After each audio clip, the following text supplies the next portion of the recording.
Alright, welcome back, guys. We are finally back for a regular video.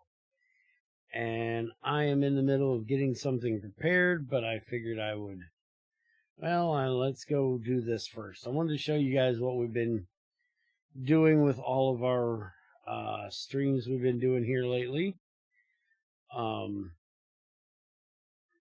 But I need to get some things made.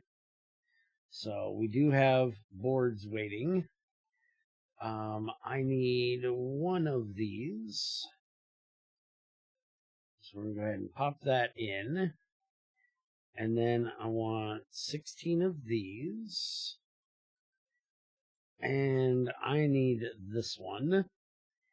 And then we're going to pop in one stack of these, one stack of these, and one stack of those. And that will make us a 16 tier 2 circuits. So we'll stop back and grab them in a bit. Also, we went through over half of the loot. If you guys want to see what the loot boxes kind of look like from the Twilight, we went through most of them, and I've got them sorted out. I'll show you some of the goodies when I get back over there, but part of it is we got a whole bunch of flawless diamonds, and so we're going to go ahead and throw them in here so we can make some crystalline diamond plates, which will end up over here because we need to make a crystal circuit today. So while that stuff does what it needs to do,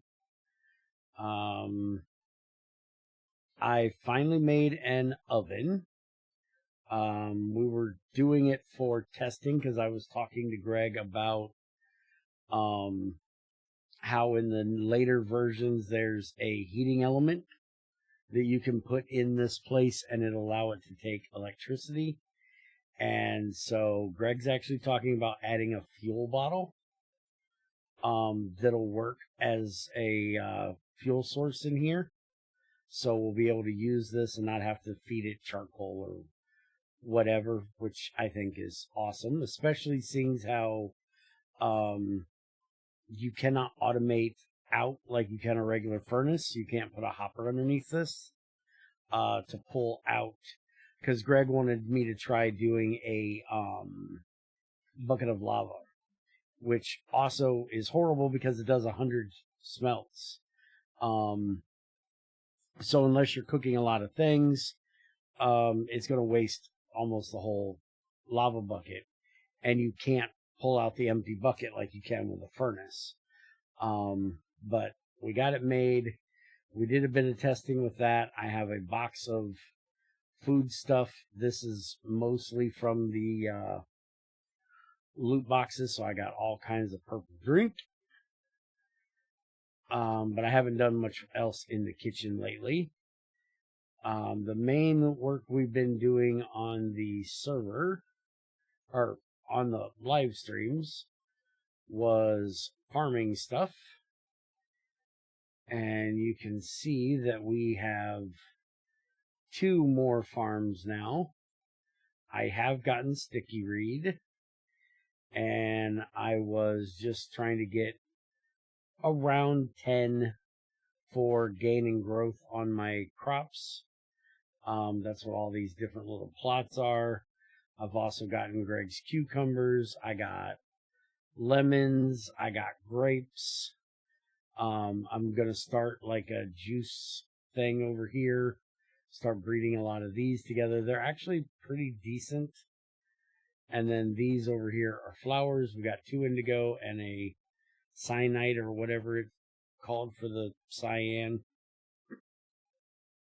I got rid of all the ones we had over here because they were crap. I'm going to be getting rid of all of these because they are crap. And I've been trying to breed up the flax because we're going to need string. And we have gotten this one, which is not the corpse one, it's the cow one. So we can get leather and meat from that. Now when it grows back up, I'm going to get it out of there. And you'll notice the rainbow trees had to move, and there's a lot more of them out there. Found a bug, had to show it to Greg, and was testing to make sure that it was okay. Also, been checking on my bees, and I was talking to Greg about the fact that he removed all of the bumblebees, so you couldn't go and look and see what the 4 tiers were. And apparently in the upcoming, there's going to be a tooltip in the next update that tells you what tier the bee is. So those are cultivated. Those are the top tier. You can kind of tell by their eyes if you notice they had really white eyes. Well, if we come down here, these guys are my rocking bees, and you'll see their eyes are a lot smaller. And these guys are only tier 2. So they need to go up 2 more times before I'll be able to breed them with the cultivateds. But it's nice that there's going to be a tooltip that will tell you this, because it's kind of annoying not being able to tell for sure. And then back here, we have the new farm area. This is where my biomass farm is. Oh, the thing. Inky here. I was talking to Greg. Greg's seen this, and he goes, is that a squid in the middle of a pool in the middle of your walkway? And I was like, yeah, this is Inky. He's making black ink for me. And he goes, let me guess, you got a small pipe. I was like, well, actually, I got a nanoople pipe, because I remembered you said that the drain would pick up the water and the ink, so I made a nanoople pipe. He says, yeah, but you made it a smaller pipe, right? I was like, yeah. He goes, yes, you're not getting any water, are you? I was like, no, I'm not. I thought that was kind of weird. And he's like, no, it's because it's not in a river, and therefore it will only pick up the entire block of water. So if you're wanting ink, do it like that, which I did on accident. But we have a crop harvester here. In my backpack, I have a conveyor, which we're going to put on there, which will automatically pull this stuff out and send it over there. And as you can see, it's out of power because it had to do the whole farm at once. And it's been raining, so no solar. I just borrowed this solar panel for the moment. I'll change that out later. But all of these crops are 8 gain and 8 growth minimum. Some of them even go up into like 10 and 11. So once we get away from this rain and get some decent solar, we should be getting a decent amount of sugarcane out of there for our paper, our Chad, that we're going to be setting up. And then if we come back here and check out the water bees, you will see that they are up to diving, and you can see their eyes. This is tier 3, not quite as big as the cultivated, but not as small as the tier 2s were. And so those are 1 step off. So I've been trying to keep a good eye on them to see if they're getting close to where I need them. If you look over here I moved the titanium over here because we had so much titanium we couldn't make anymore because the chest up here was full. So I just connected it up to our main line here, and now our titanium stuff can run again, but we're out of power because, again, solar. I'm trying to figure out how I can get power up here with that mess I have behind it, but I haven't figured out yet how I'm going to do that. And you'll also notice that in here we have tons of steel leaf, meteoric steel, iron pulp, night metal. I got to get all of this dealt with. A bunch of arsenic copper, arsenic bronze. That's all from the loot stuff. I basically shredded down everything that I really didn't need, weapon tool wise. And then you can see our tin pile has grown. We have ironwood there. We have gold, copper. This is silver leaf, arsenic, copper, chromium, neodymium, zinc.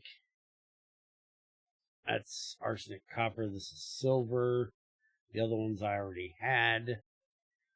And then I still have in this box all these partial crates that I need to get broke open. I'm waiting to do them all at one time. But like I said, we still have some, there they are. We still have these night metal ones to do from the Dark Tower. And I'm figuring they may have some in there, so. And then I also used one of the arsenic bronze reinforced chests over here for all of our potions, potion ingredients, stuff like that. By the way, apparently it's coming soon that you can bathe your arrows in holy water to get smite on them, so holy water will have another decent use coming up. So that will be nice. Alright, so now back to what I was actually trying to get done today. And that is we're going to make a Bealizer, a Bumblizer, so I can scan my bees finally and see what they're up to. So there are my 16 good circuits. And we can get the helium neon tubes made now. I've already gotten the compact sensor and emitter, the machine casing made. For the Bumblizer, you've got the normal up to IV. I'm just going to use the LV. I don't need anything any better. So I've got these three things, circuits we've got, tin cables we got. I just need the thing of honey and the crystal processor diamond. So we're going to grab 4 of these and put the tools away. Everything else can go back. And now we need to throw these in and let them get filled up. I have not put in an auto crafter yet. I still deciding if I'm going to do that or not. But that'll give us our 4 helium neon laser emitters. And then I'm going to have to pull these out of here. So now we'll take these back over. I should have brought the circuits with me. Also need to grab some food because, man, am I hungry.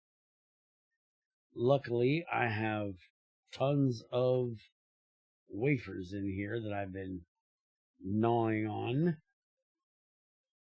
I have so many of these maze wafers, it's ridiculous. Okay, so we need 4 of these. We need 4 of these. We need this one blank one, and that gives us our socket. So now we'll take our socket over here. By the way, I'm going to be making asphalt soon to make this walk over here a little bit less lengthy. And now we'll pop that in there, and out comes our first crystal processor diamond. So I'll just throw those back in there for now. And the last thing we have to do is get a little bit of honey. Now, in my bag, I have the stuff for a squeezer setup. Most of the stuff for the squeezer setup. We're going to be setting up one of those soon. But for right now, we need 1,000 liters of honey. Wait a minute, no. How much do we need? We need the canning machine. So we need, 1,000 liters of honey. I thought that's what a cell held. It kind of sucks we can't use, at least I can't see where we can use a honey bottle, but that's because the honey bottle is only like $2.50. So it does make sense. But we can use the capsule, or we can use a bucket. So I'm just going to do a bucket. And if we look at our honeycomb here, in a juicer, it's going to give us 90 liters. If I set up the squeezer, it would still only give us 90. So we're going to have a little extra. We're going to have to do 11 of them. That's if Bear can math correctly here. And so now we do this. And we're going to grab a bucket, which, by the way, I shredded a ton of buckets. I left 16 of them. That's plenty. And wait a minute. I should be able to get... Did I not math that correctly? That's 99, ain't it? Yeah. That's 99. I need one more. Told you Bear couldn't math correctly. Okay, one more.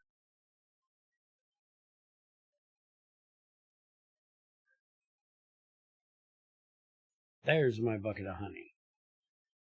Alright, so now, bucket of honey. This sensor on the bottom, that on the top. I do believe it was 2 circuits, tier 1 or higher there. This goes up here, and there is that, and there is our Bumblizer. So, Bumblizer, EU-based machine. It is going to need honey to process the bees. If I sit this down here, you'll see extract using tap or nozzle. That's where the honey needs to go. And then you have your bee and a small piece of paper. But this only takes 10 liters of honey per bee. And you'll see there's a tiny piece of paper. And you can use scissors to cut that up. You can put it in a cutting machine. You can actually use a slicer, which I'm not bothering to do that for this. So we're just going to take 4 pieces of paper, throw them into the cutter.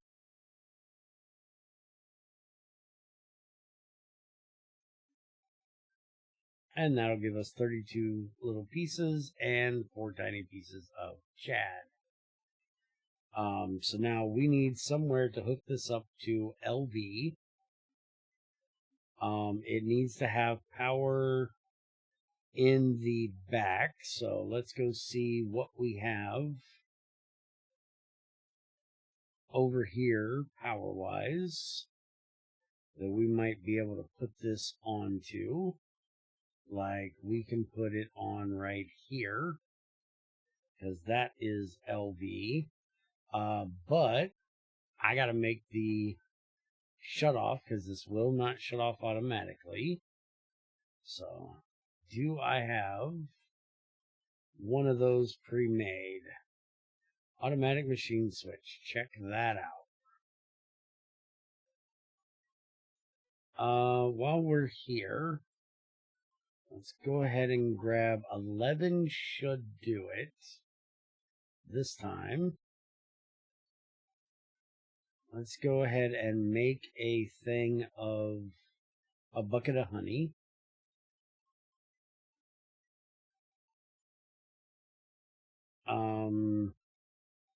Oh, holy crap. Did that thing eat my bucket? No, my bucket's still in there. I was going to say, that should not eat my bucket. Alright, so there's the honey. And now we're going to need a funnel to get it in there. So there's a funnel. So let's go set up our Bumblizer here. So that goes there. Automatic machine switch shuts it off. Tiny pieces of paper. Fluids go in the top, so we just stick that there. And that takes care of getting our honey in there. And now we can run some bees through it. And the first thing I want to run through is the extra one of my cultivateds that I actually caught here. So we're going to run her through there. And you can kind of see here, these are the wilds. You see how tiny that eye is versus the cultivated. And then these are the surfing. These are the first stage of the water. So you can definitely tell by that. You can tell by their eye, but you got to know that you can tell it. So that tooltip will be very, very nice. All right, so stick in our cultivated bee, and then that will kick her out here. And we now have an actual tooltip that says flowers, even potted ones work.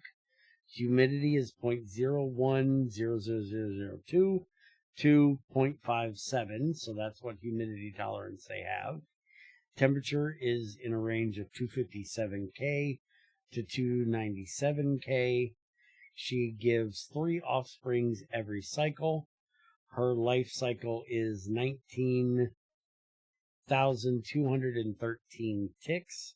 She is 74.5% aggro and has an efficiency of 70.54. She works at day, can fly during rain, but not during storms, and needs to be outside. So I can go and grab all of my other ones and start running them through here.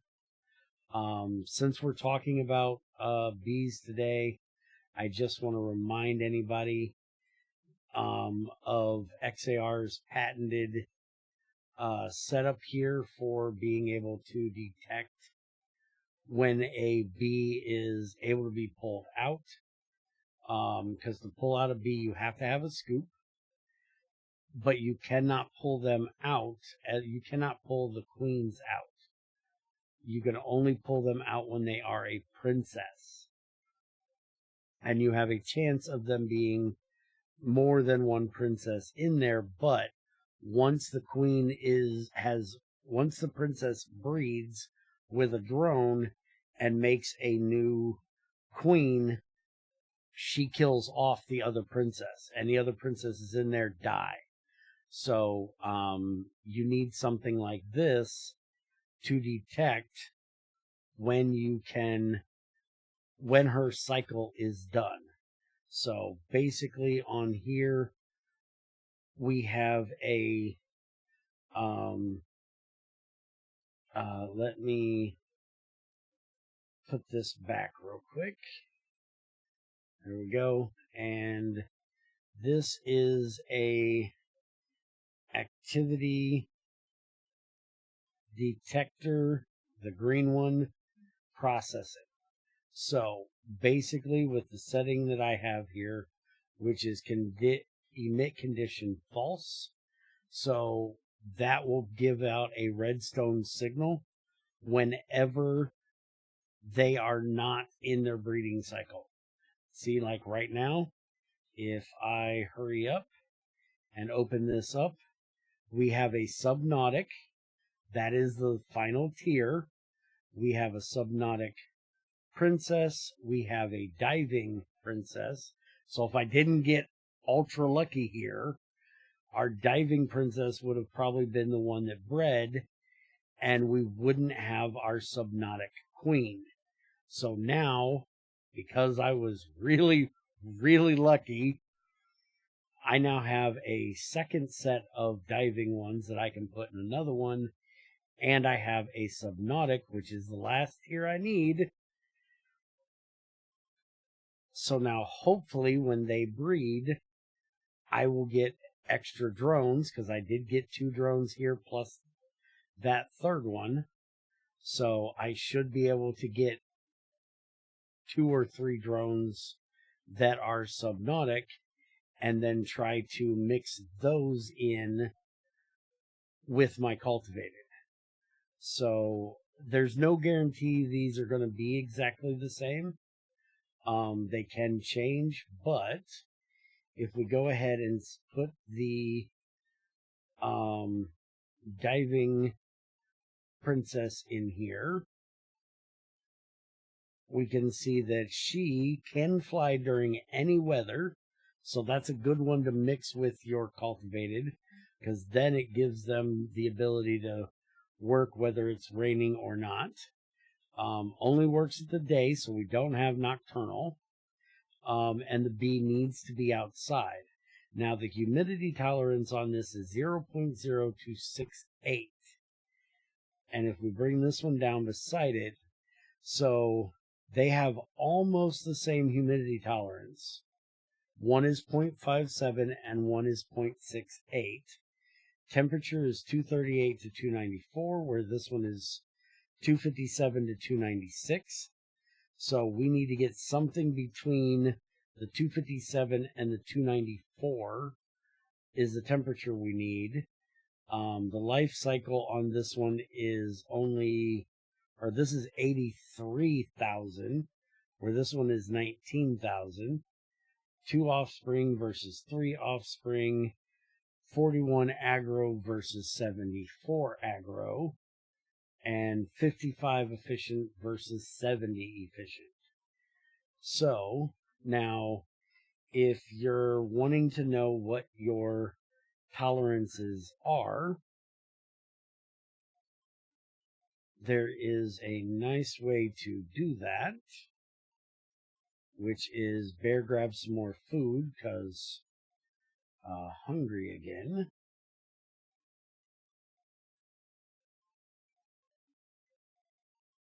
Okay. So you can grab a hive here, plop it down, and hit it with a magnifying, or not a magnifying glass, thermometer, dumbass. You know better. Where's it at? Aha, there's my thermometer. Use a thermometer on it, and it really thought it was a hive. Does it have to be a Bumblizer? Now, wait a minute. What did he do? This is so supposed to work.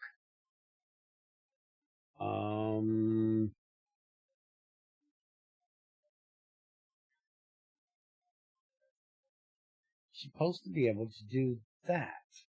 Hold on a minute. He didn't change this on me, did he? He might have. I happen to know where there's a hive close by. Because you used to be able to test them and just move them to different places. I do believe there is a hive right here.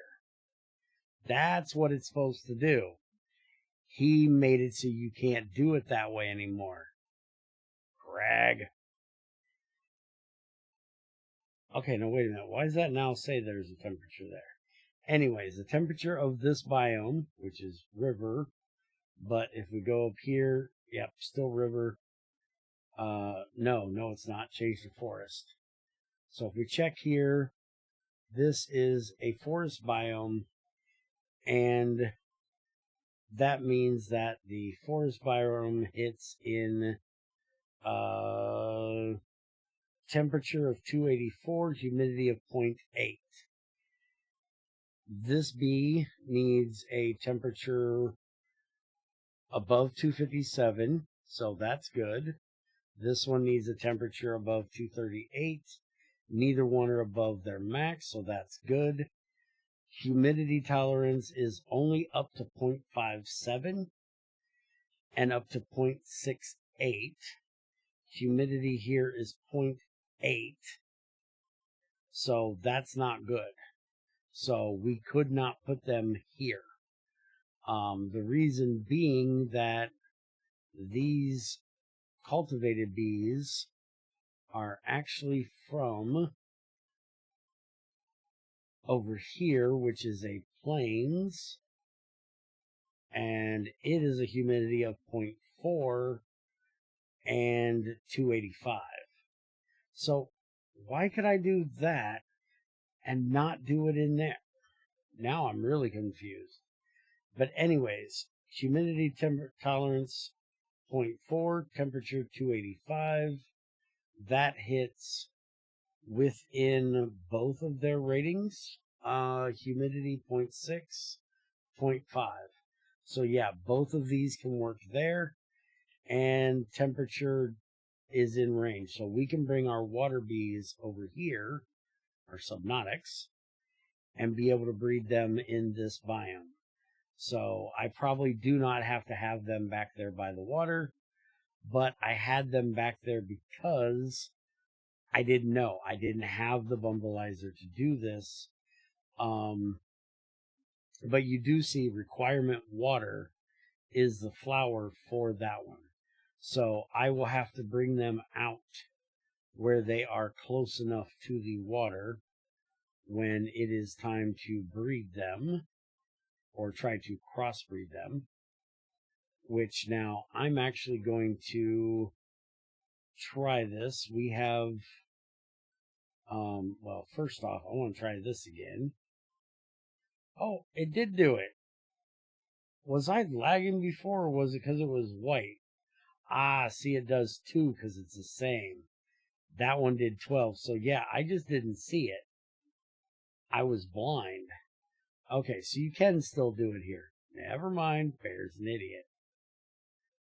Alright, so let's go see if we can put these diving ones right out here in the plains close to this river with a flower nearby. And then if that's the case, that's where we're going to try to crossbreed our bees. So we're going to put it here. We got an indigo flower. We can put that there. So now if I put this in here with this, now that should start, which I will have to check back on later because they take, what did I say, 8,000 ticks to do its thing. Plus they have the breeding time, which is a little bit different. But let's go back and check on our subnautics real quick and see what we ended up with. They should have become a queen by now. And what I'm going to end up doing, since I have like 5 cultivated, but I only have 1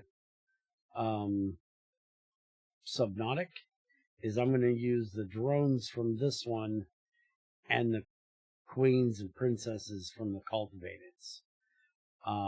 But there it is. We have a subnautic bumblebee queen now.